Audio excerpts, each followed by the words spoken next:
Story 1: The House That Doesn't Exist on the Map.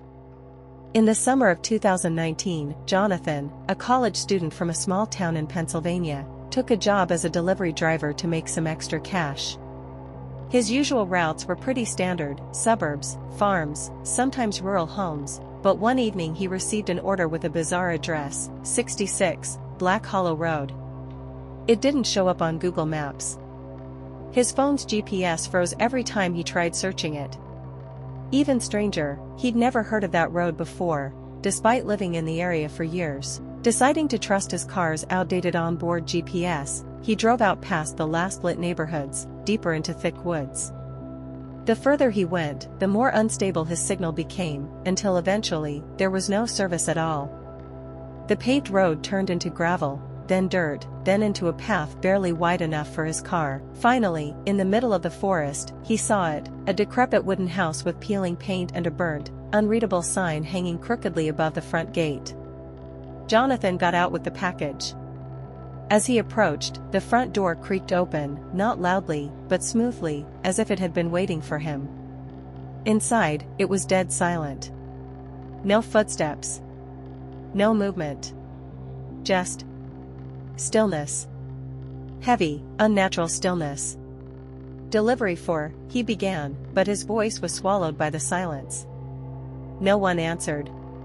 He placed the package on an old wooden table and turned to leave. But the front door was gone. Not closed, gone.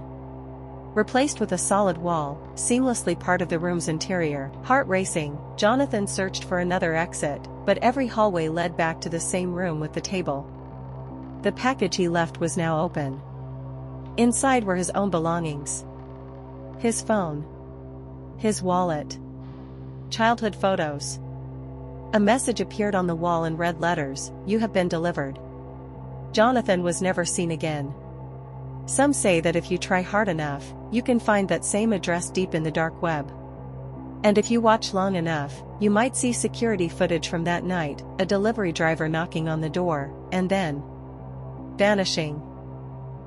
Story 2: The Last Passenger. On Bus 103. There's a night bus route in Chicago that few people talk about.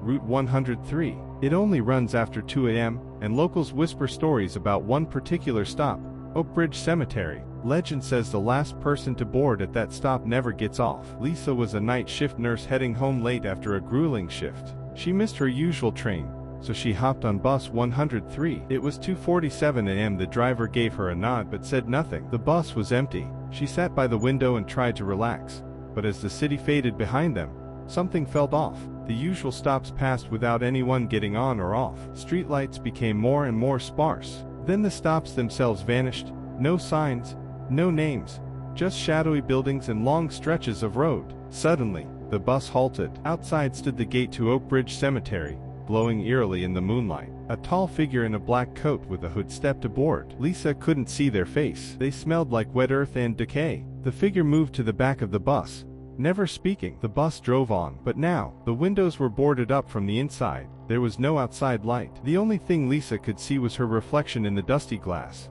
But it wasn't moving like her. It was smiling. Her limbs grew numb. Her mind fogged, as though something was draining her. In her final conscious moments, she heard a deep, echoing whisper: "A new soul for Route 103. Next stop, Oblivion." The next morning, city authorities claimed everything was normal, but footage from the bus shows something chilling.